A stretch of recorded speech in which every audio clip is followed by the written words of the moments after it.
Season's greetings, everybody, and a fine Thanksgiving. How do you do to you? And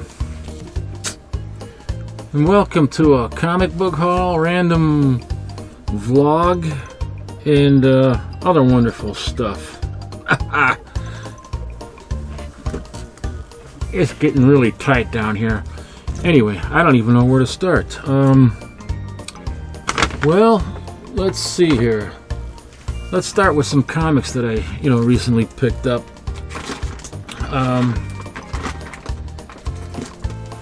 Over here. Oh, you know what? We'll start with this. I got this in the mail. I already started to open it. It is a magazine attached to this, to the box itself. Boy, oh boy, I hope everybody's having a good Thanksgiving out there. I stayed home.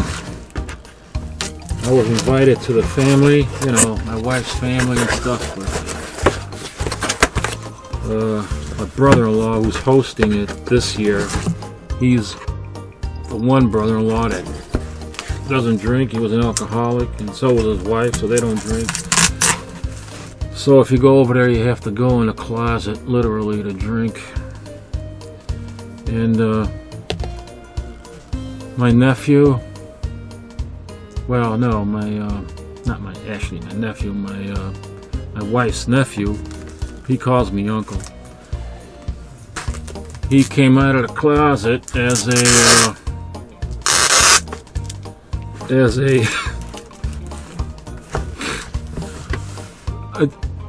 transvestite, a cross-dresser. He wants to be a transsexual. So he's over there, dressed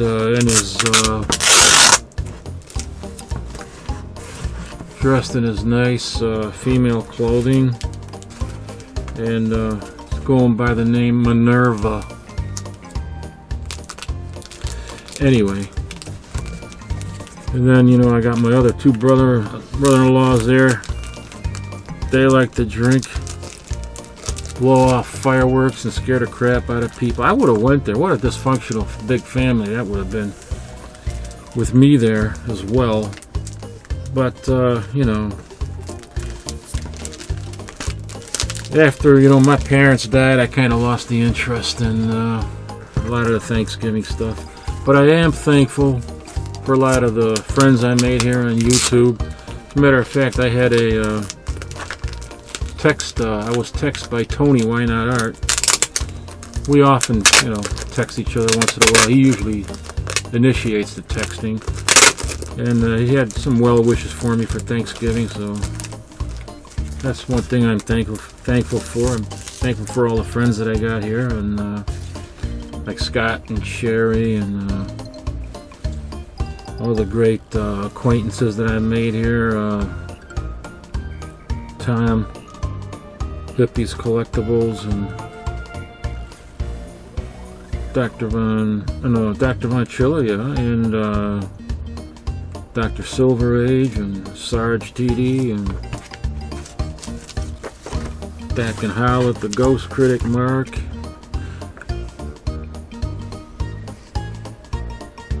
Tom, I already said Tom, I mean Tim from,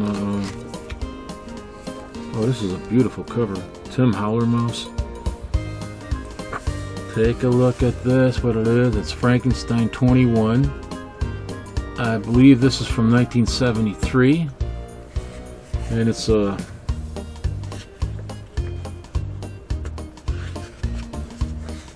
full cover. Look at that! What a beautiful painted cover by a guy named Marcus.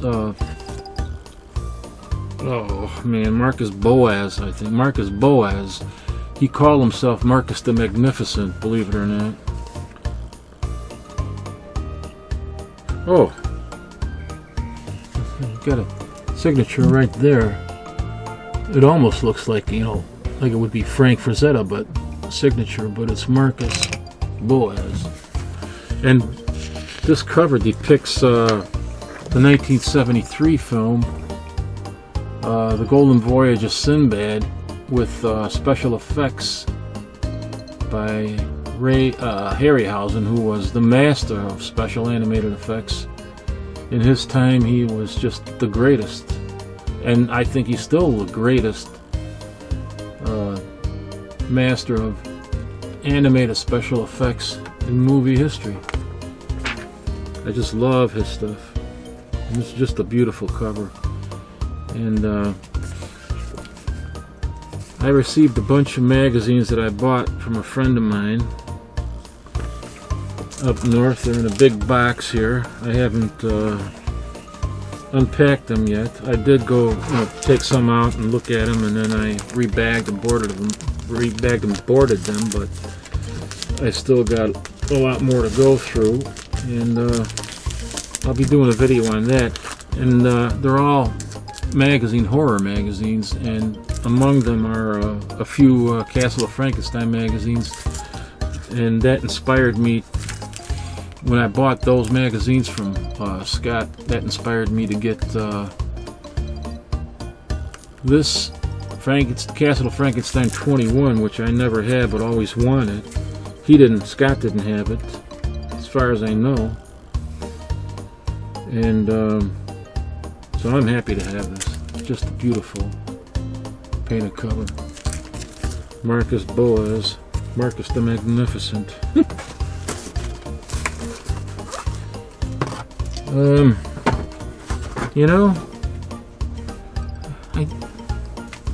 I wanted to pour myself a cup of tea. I'm all set up here. Take a look at this.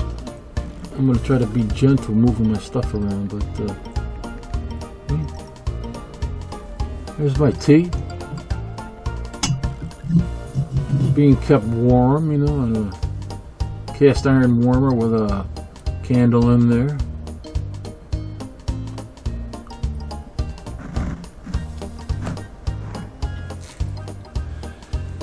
But I didn't bring a cup down. I don't know what happened to it, but I do have... Oh, this is something else. This is going to be kind of a mixed bag here again. See what's in here? This is a cup. A tea/coffee cup out of a set of 6 that was actually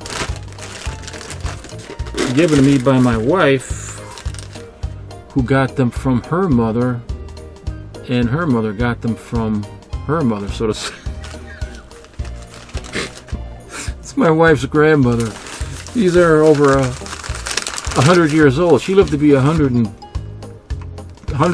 I think she died around 1990. And this is just beautiful. The story behind these, and I got the plates for it too, is that when she was younger, when my wife's grandmother was younger, she was a pianist, and she had this individual who was a friend of hers who was an artist, and they were quite poor at the time, everybody, and but he was an artist, and he wanted to learn how to play the piano. So in exchange for piano lessons from my wife's grandmother, he painted these cups. They were raw white china cups, and he had painted them, 6 of them, each individually painted with 22 karat gold.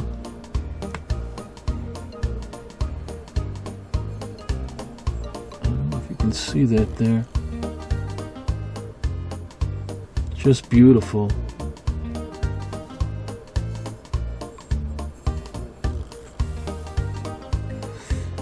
And I looked at all of them, and they're each different because they're all hand painted by this guy, and every one of them is different. And it's just beautifully done. I mean, I can't make out the marking. There's a blue marking there indicating the company that made these cups or where they came from. Oh, and here the guy even signed it his name. Looks like gosh, I don't know. I'll have to ask.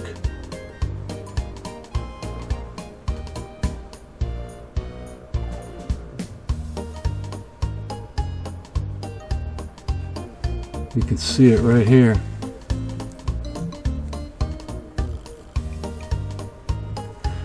White. It might say white or right. Looks like the last name of the guy is. Looks like his name is Wright. I don't know. I don't know if that's right. But I don't want to drink out of that, but I did want to show you that. And they're over 100 years old.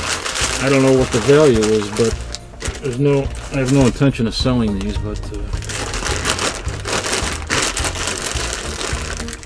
so that's another thing. I'm thankful for having family heirlooms like this that are shared with me and others in the family. That's a wonderful thing. Darn it, man. Let me show you some more of some of the comics that I picked up.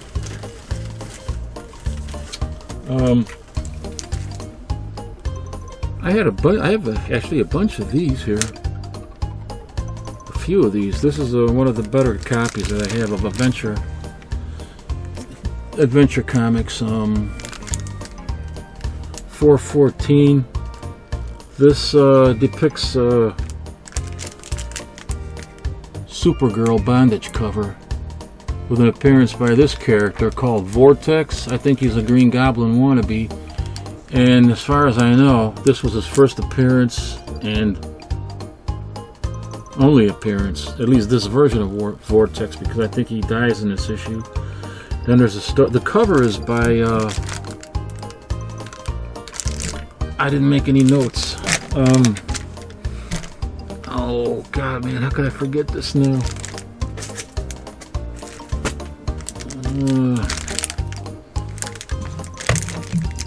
Let me see, maybe I can get a good thumbnail if I show it like this too.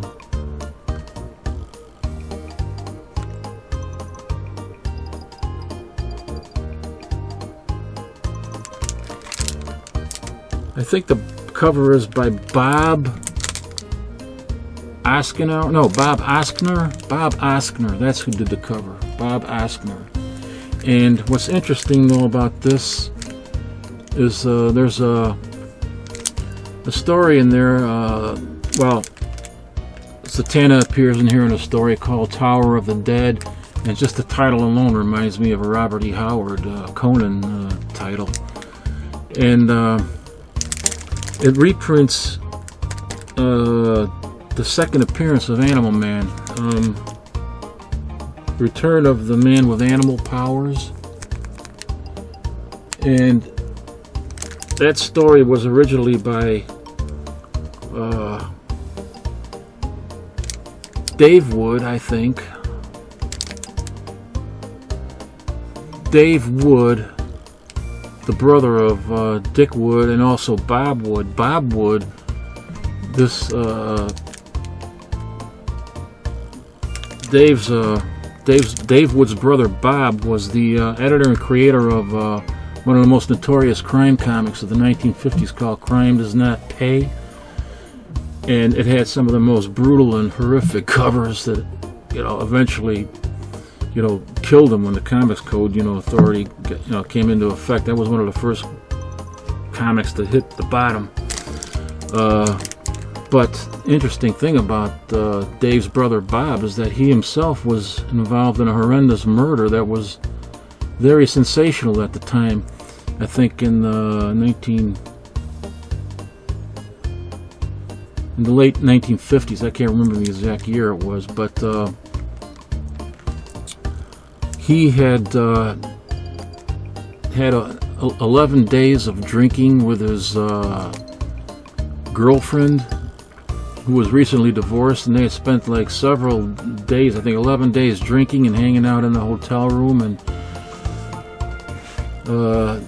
she was giving him a very bad time, as he said, and then he bludgeoned her to death with a clothes iron in the hotel room, and he just smashed her head right in with a clothes iron. And it's like, you know, there he is, the creator, the editor, the writer, and mostly the artist as well, of Crime Does Not Pay, which is all about true crime stories, and here he is involved in his own crime, brutal crime, that could fit right into the comic book. It's so ironic.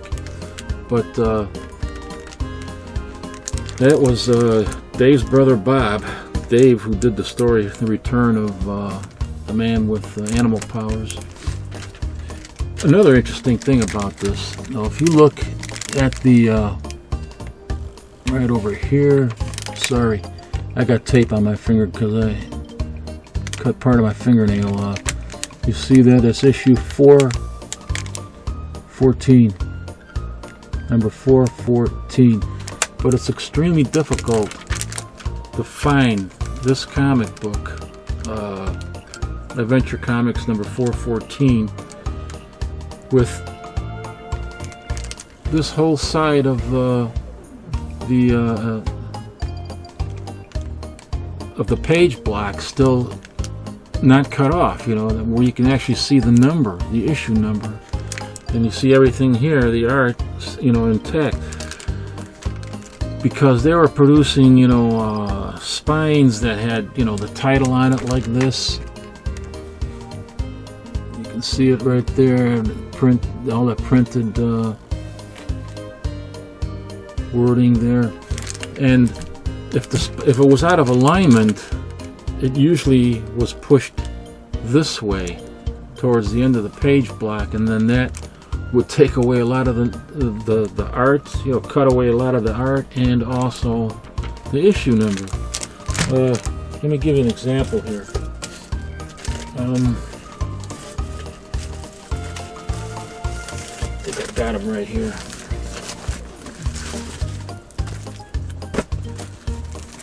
These are all the copies that I got. This is the one that I just showed you. You saw that. And here, you see how that's cut off there? It says number 4. You'd think that this was issue number 41. The cop is you don't see his hand, his arm. It's gone. Wonder Woman's red shoes, or the end of her feet, are gone.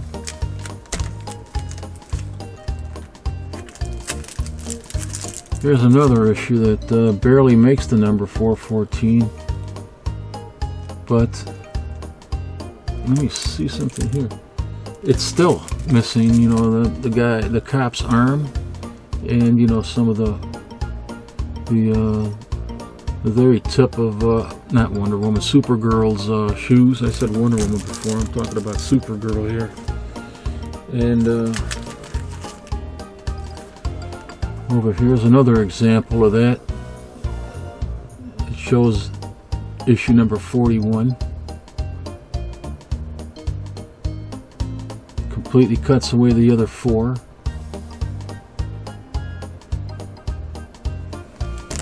Cuts away Supergirl's feet. And here's another example. Most of them are like this. There's nothing there at all. Number nothing. And there, I mean, her feet are really cut away. Supergirl's feet are almost half cut off. The cop is half gone.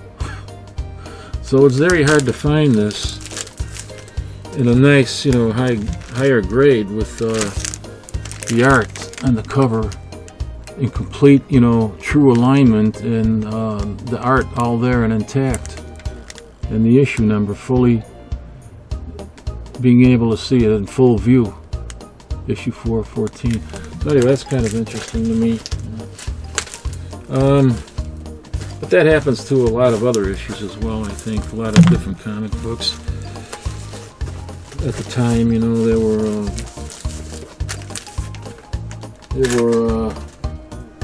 a lot of the printing companies just were having a hard time because the spines were being printed with that extra information on the spine, and they couldn't center it right and align it properly. But I have also here, I picked these up. I was watching a video by what's this? I was watching a video, Dr. Silver Age, where he had showed his copies of Submariner 34, which was the pre-appearance of the Defenders. This is called the Titans 3. There's a group with the Surfer and the Hulk and Submariner. It was called Titans 3, but it's pre-Defender. It's actually the first appearance of the Hulk and Submariner together as a team. And there's another copy of 34, and then he also showed a copy of 35. And when he showed these, I went into my collection to see if I could, if I had those issues, and I usually have a hard time finding stuff because I got stuff that I have, so much stuff I have to unbox and unpack and get in order, but I'm just out of room here. Now I got a storage locker, and I got, again, man, so I'm going to be having a lot of stuff up on eBay pretty soon because I got to get some room here, and stuff that I don't really need anymore that I got too many copies of, or stuff that's is from the 80s or 90s, and I might sell them boxes at a time. So let's see here. I'll let you know when that happens, though. And so I had them. I did have 34 and 35, but they were in lower grade. They were like reader copies, so I decided to upgrade them. And what I found, interesting is that, and I think the covers are by Sal Buscema, and issue 35 here is by Sal Buscema with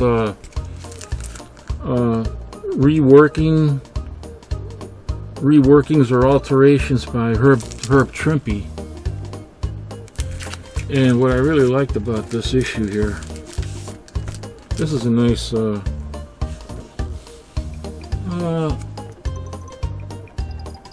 higher grade copy, not real high grade, but 8 points or better, 8.0 or better.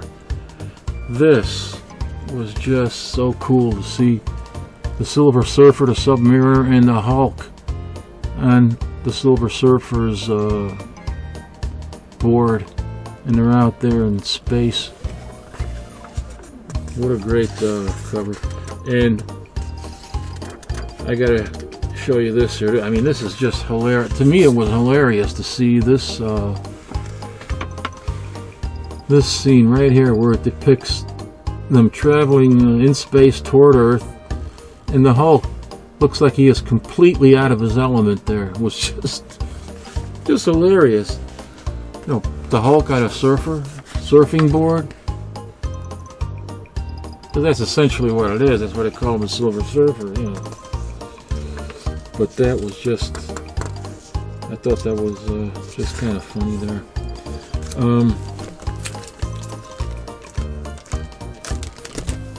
There was something else in here. I think.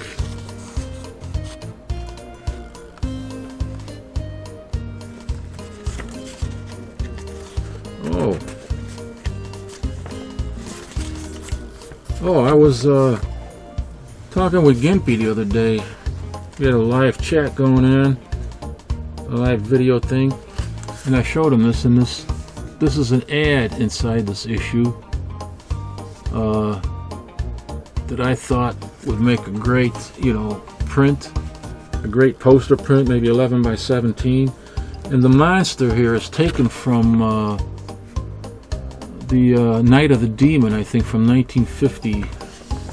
The 1950s. I can't remember the exact year, but it's from the Night of the Demon. They stole this, which was a great movie with Dana Andrews.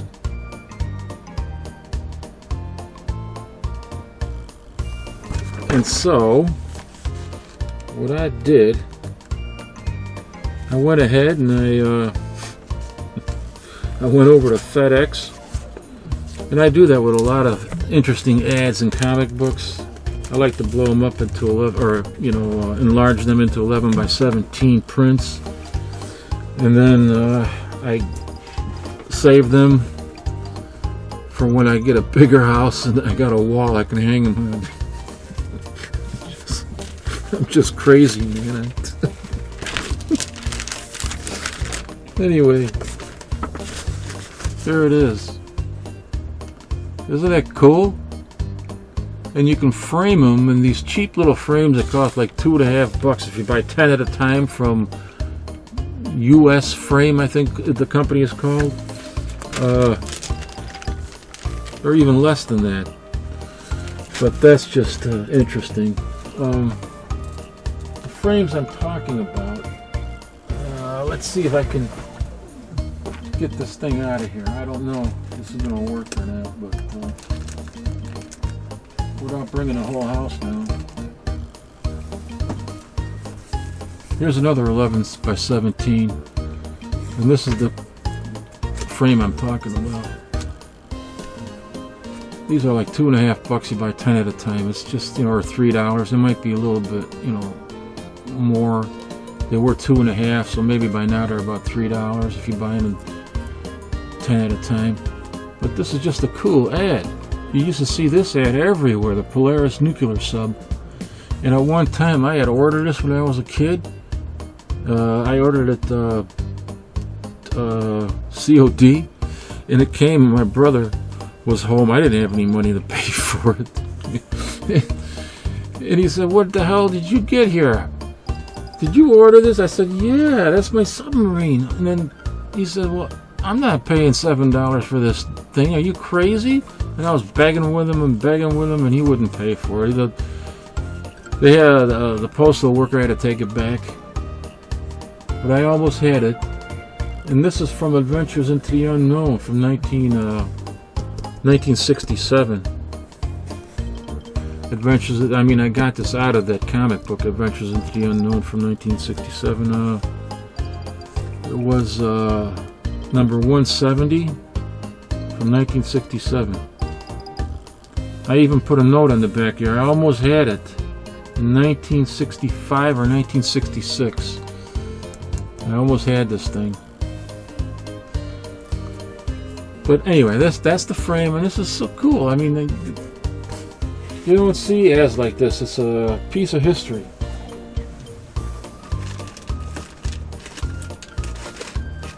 You don't see these ads anymore like that. Let me get back to the Submariner here. I think there was something else that I wanted to show. This is another nice upper mid-grade, lower high-grade copy.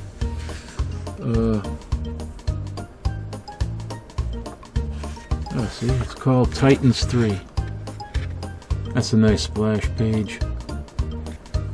Sal Buscema. If I could, there was another.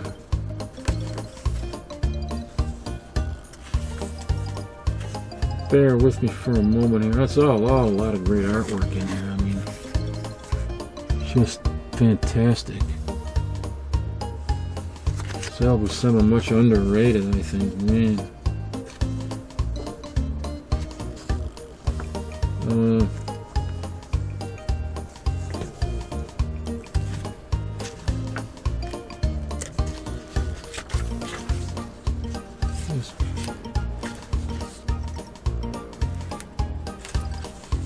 I guess it's not in here.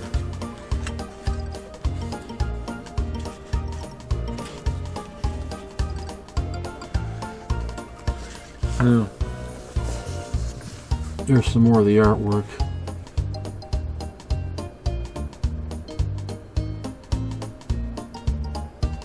Beautiful stuff, beautiful stuff. And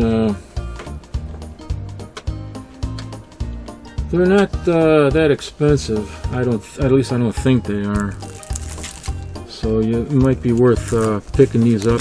Pre-Defenders, Submariner issue 34 or 35. What else do I got here? Oh, here, this is interesting. This is Dark Mansion of Forbidden Love. That's what the first 4 issues of this was called. After that, it became the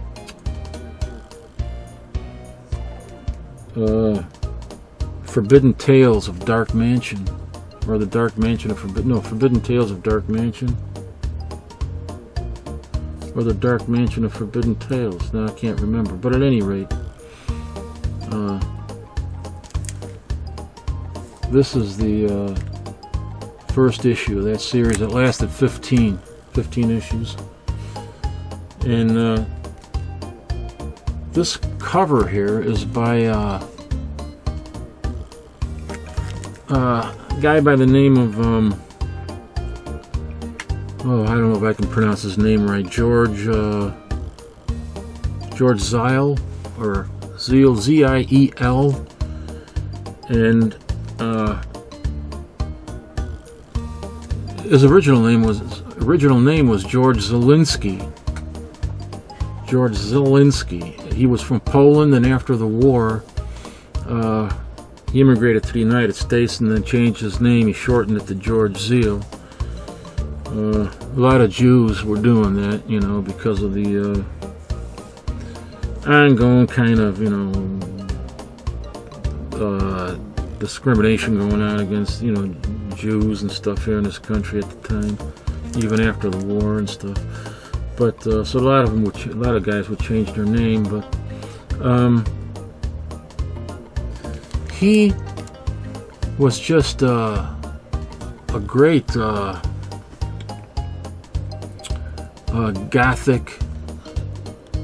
Gothic artist. He drew a lot of Gothic romance covers, and he drew for pulp and pulp magazines and paperback books. And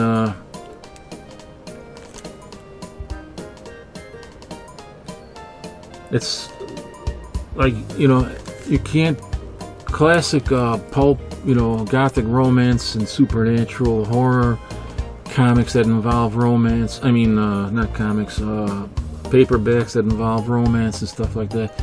You almost couldn't get one from the 60s without seeing his work on on the cover. He was really prolific. It's kind of interesting. I like this painted cover. See if I can take it out. I don't want to take it out of this. I don't think I want to. Oh, you know what? I wanted to do this. I got the quick unboxing here. Quick unboxing. It ties into what I'm talking about here.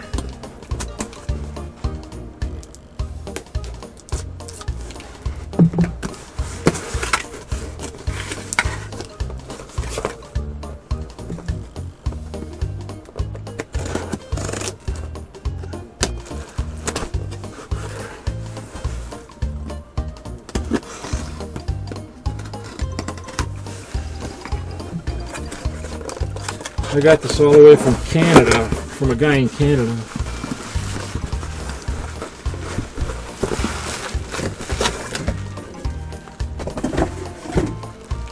I got a pretty good price on it.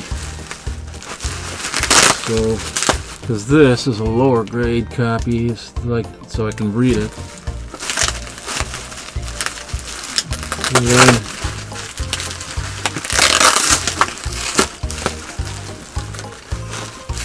very nicely protected. I'm happy about that. Especially coming from Canada. Okay.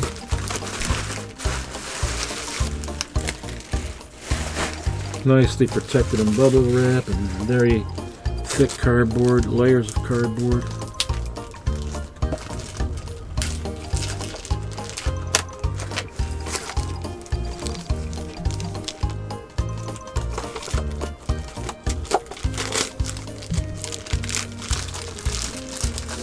Here we go. Cowtown, the place is called Cowtown Comics in Canada. This is a 5.5 of the same comic.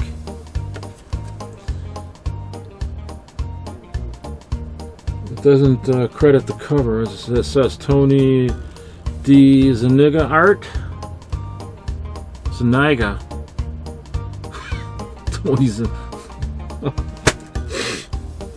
Tony D. Zuniga. I think that's how I can't pronounce. I don't know. I mean, I'm bad with some pronunciations. Let's see.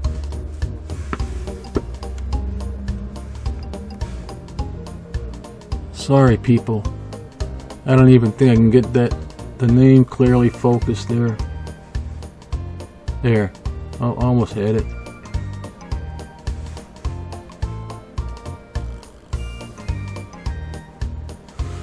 Sorry. But anyway, it's spelled capital D-E, capital Z-U-N-I-G-A.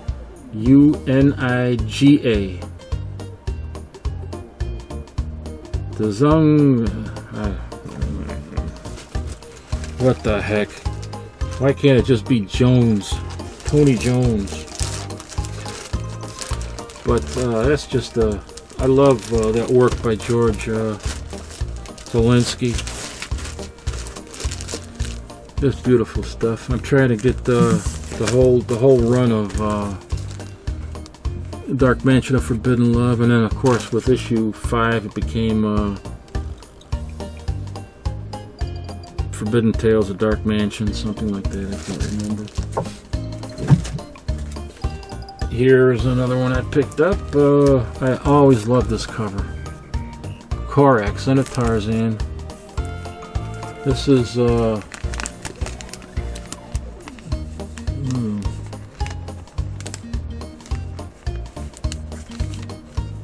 let's see if I can, what issue this is.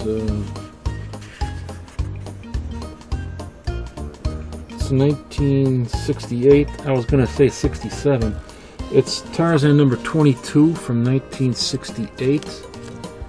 And oh man, I mean, beautiful artwork. This is by a guy by the name of George Wilson. All he did, as far as I know, the only thing he did was cover illustrations, and he did the cover artwork for Gold Key. He probably did between, oh, I don't know, between 200 and 300 covers alone just for Gold Key. And then he also did, like Zelensky, Wilson, he also did a lot of pulp covers and paperback covers and stuff. But it's just, his artwork is just amazing.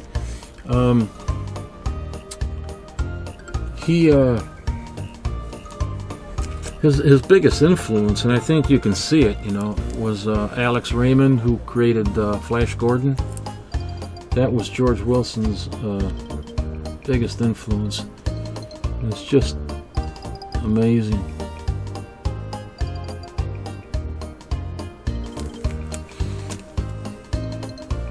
Just beautiful. I love these Gold Key painted covers. I mean, the colors, and it's just, I would love to have the original painting of this. So we got that. Okay, what else I got here? Oh, here's a... I had these. Star Wars. Oh, Star Wars. This is the number 1. What's interesting about this particular issue of Star Wars number 1 first printing is that it's also the 6th printing.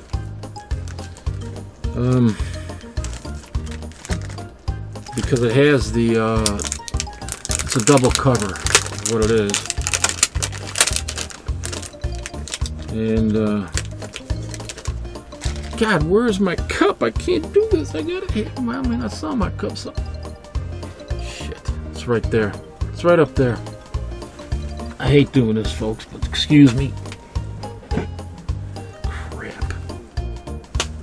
It was up there, next to my damn clock that I had when I was a kid. That used to be my alarm clock up there. Here it is. Okay. Finally, I can pour myself some nice tea.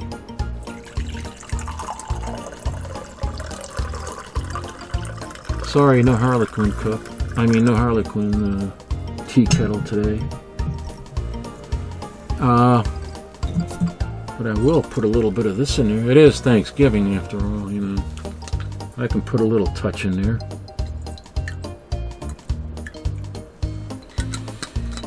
If this was Gimpy, a little touch to Gimpy would be half the bottle.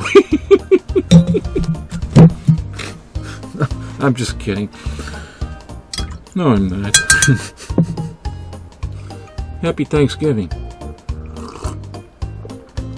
Oh, that tastes so good. Tastes really good. Oh, wow. Probably be better with rum, but this Chivas Regal blended Scotch whiskey is really good with cinnamon tea. What I want to show you. Oh, I picked up 3 copies of that with the... Oh. I didn't show you the cover yet. Oh, it's in another bag. Double cover, double bag. That makes sense. So here we have the first print, you know. And I think, well, you opened it up and then there's the cover for the 6th printing, Star Wars number 1. Here's the cover, first print cover, and then the 6th print cover. And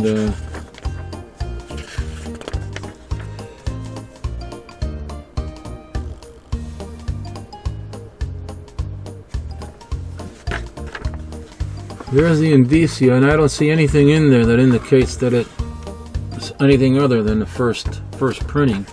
So the book itself is the first printing, but it's got both the first print cover and the 6th print cover. Very interesting indeed. Oh, I thought I'd show you that.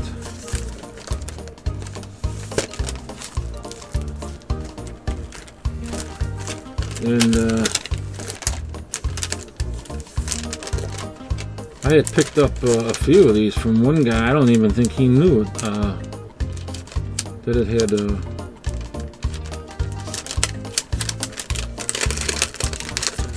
double cover in there. I'm not sure if he actually knew that, because there was one guy I bought them from. I mean, just real cheap. I mean, holy crap. Was at a store. These I got online, and I got some from a guy at a store. Oh no, he did know that they were double cover, and he said because of that he was just, you know, selling them for like cover price under, you know. Okay, well, there's that.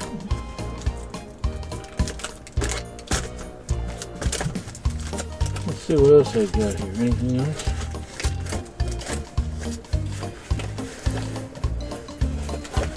I don't want to make these videos go too long anymore, but I might have to do a part 2 here. Oh.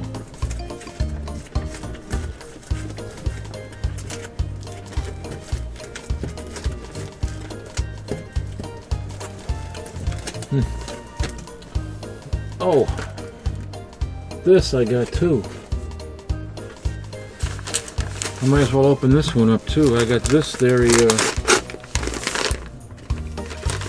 inexpensively. Show you what this is.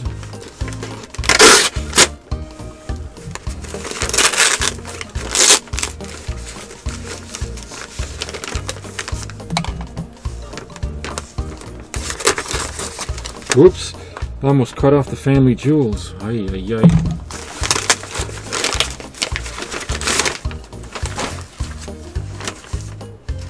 Oh, look what he threw in here.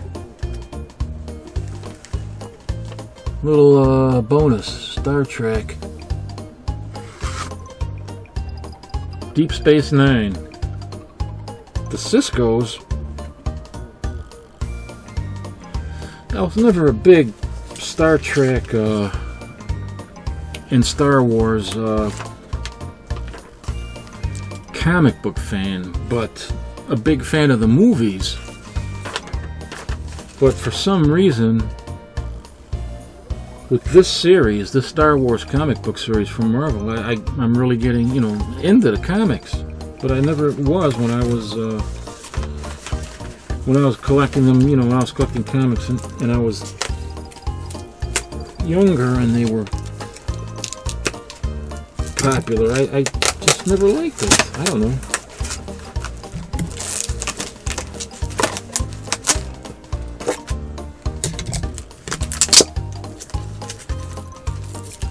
Oh, I love this.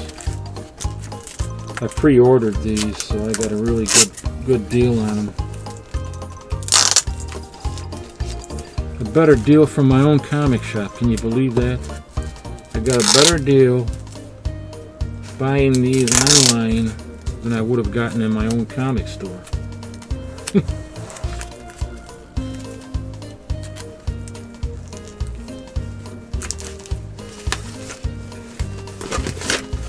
Well, let's see here.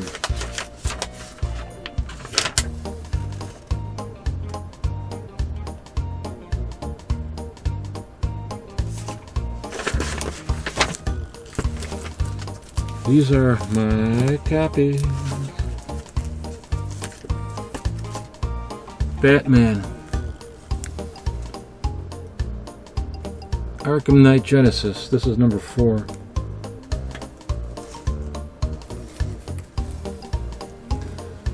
The Harley Quinn cover. It's a beautiful, beautiful cover there.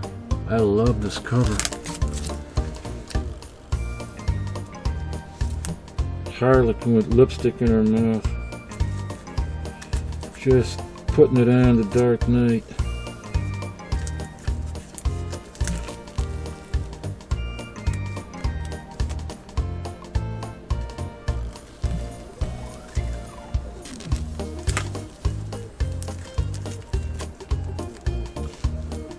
I have no idea what these are selling for, you know, on eBay, but almost anything with Harley Quinn on it these days is just all of a sudden sought after, and it just shoots up in price. Anything that she appears on is just kind of crazy, man. I mean, I don't really can't figure it out, but this is a nice cover. Take for instance this Scooby-Doo team-up number 12 with Harley Quinn. I got several copies of this, but I had them pre-ordered and stuff like that, and the average price of this thing is like 15 or 20 bucks. I mean, I don't, and that's the price that they were charging only after about a week after this book came out, because it's a rare appearance. Only 3,000 copies or something like this of this book. I don't care about that, but look at the art. It's cartoon art, man. It's not a great cover or anything. But this, that is well worth it. I mean, it's just a great, great cover. And I'm ashamed of myself because I don't even know, I'm not sure who's responsible for this cover.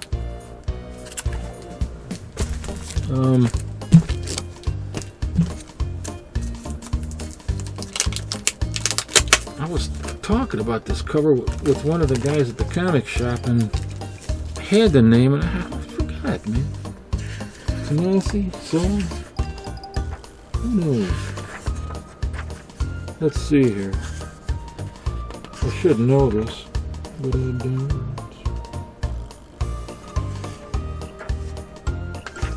Whoa.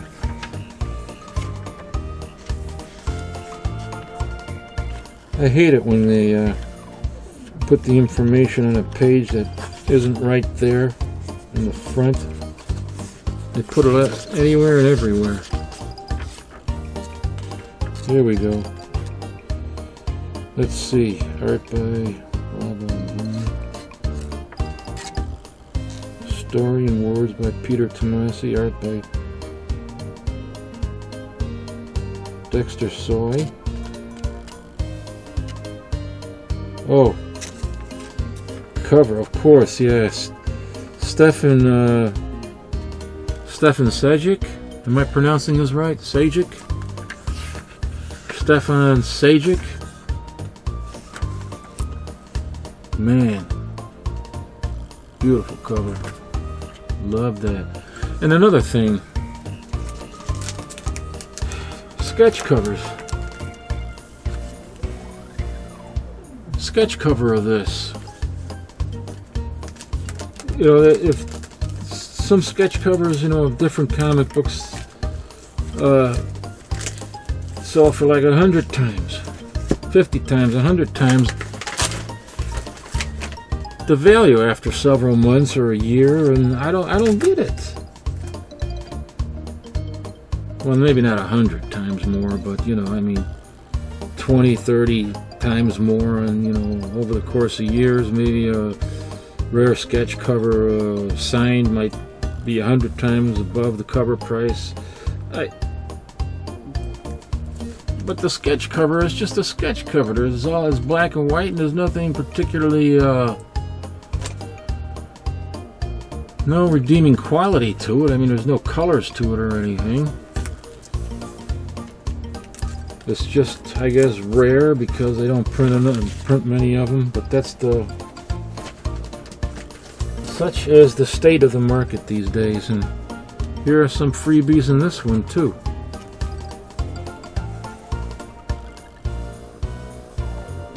Star Trek cards. I mean, is it Star Trek or Star Wars? No, Star Trek. This one was also Star Trek. So, at any rate, you know, so that's that. And, you know, I don't know.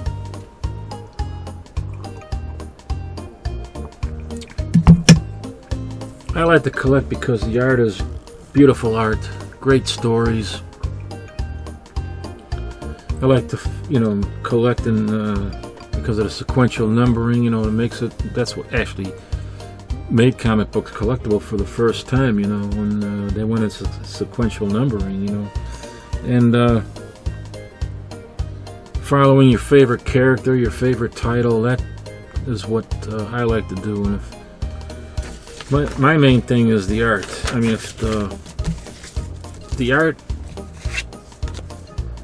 the art doesn't grab me, then no matter how good the story is, I'm not going to have a good time reading it.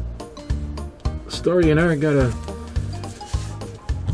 gotta be there. They gotta flow. They gotta flow and complement each other. When they don't do that, I don't have any interest.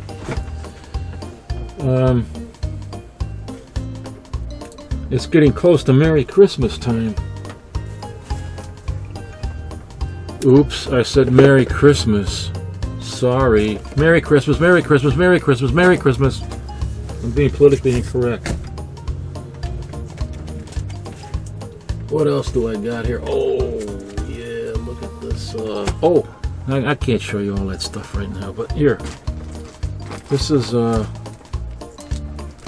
NYX number 3, the first appearance of X-23. Nice high-grade copy. Craig Kyle is the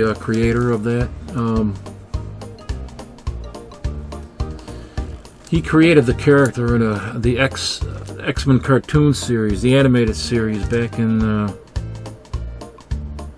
2003.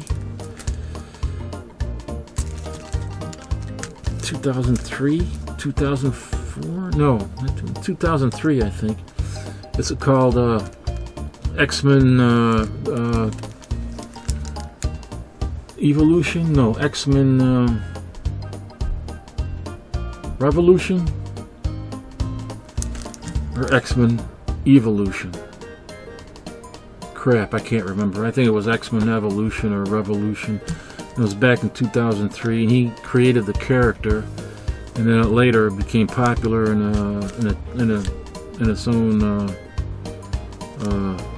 short comic book series. But this is the first appearance of X-23 in a comic book, and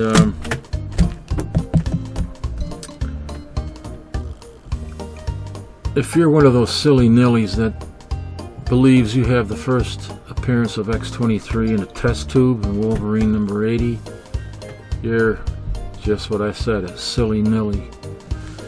Because while that may be the first mention of X-23, because you see the test tube there and it says X and in the bottom is the 23, you know, that's not her first appearance, that's just the first mention of it. So if you're going to pay tons of money for that, then you are a silly Nelly. I also have these, first appearance of X-23 NYX number 3. Both, let me take it out of the bag here. Both in 9.8. I bought these back in 2005. These books, and I bought them directly from Craig Kyle, who had them in his possession. He was out in California, and I had contacted him. I got his contact information. I forgot how I had his contact information. I think he was, maybe he was selling some stuff on eBay. I think that's what it was. And then I contacted him through eBay, and he had some of these. And I said, yes, I'd be interested in buying that. And he signed this one on the case. It's not on the comic, but it's on the case. And it's unusual to see something like that, but I, wanted him to do that, even though he had nothing to do with the comic book itself. But he was a little bit reluctant, but he did it, Kyle Craig, the creator of X-23. And I had bought 2 copies from him. Unfortunately, this one I dropped, and it destroyed the case on the bottom. I don't know if you can see it. You see that? Oh, I have to get CGC to recase this thing, to re-slab it. And 9.8. And he wrote me a note in the back here and signed it. From the Marvel Studios. Let's see if I can.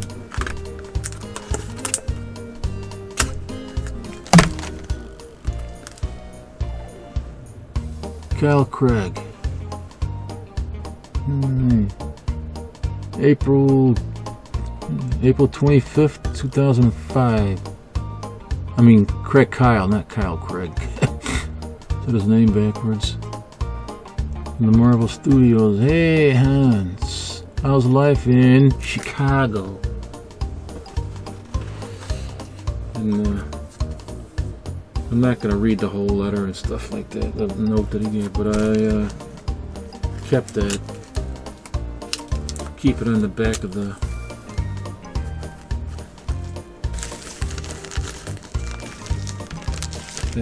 CGC graded book that I bought from him.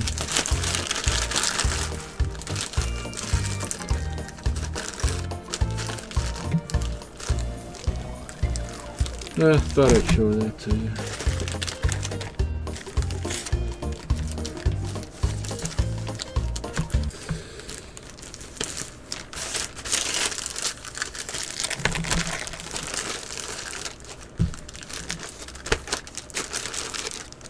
Well, I think that's, I'm gonna have to do that, cut it short. Oh, and I also got this here. X-23 Marvel, I mean X-Men 451. This is a, this reprints X-Men 451. That comic book was, this comic book was part of an action figure, was included in the action figure for X-23. You know what? I have it back here. I know where it is. Let me show it to you. Excuse me, folks. Ow, ow, ow, ow. I got it right back here.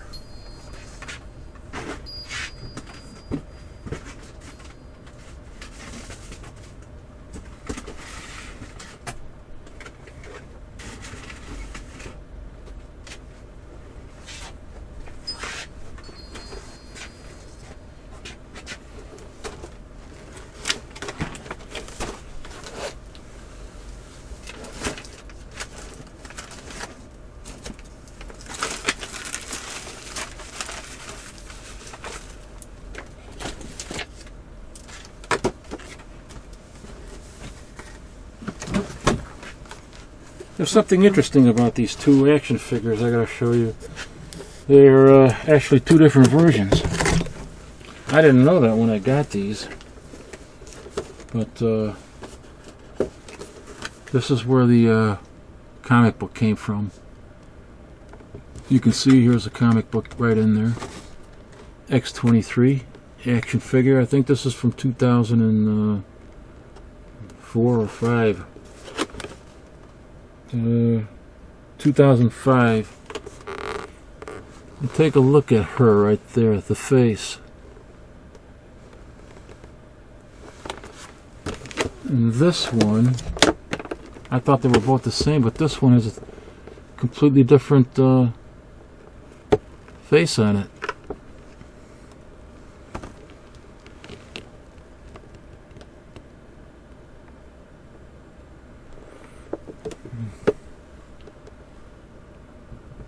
So variant. And then I noticed later on when I looked in the back, the item numbers are different.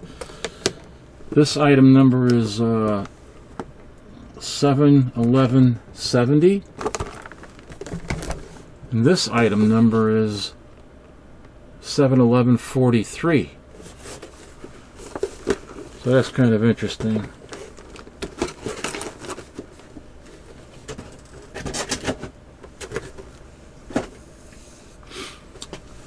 Well, I think that's about it. Leave you with that, and I'll upload another video. Maybe I might make another video and then upload that a few days after this one. It'll be like a part 2.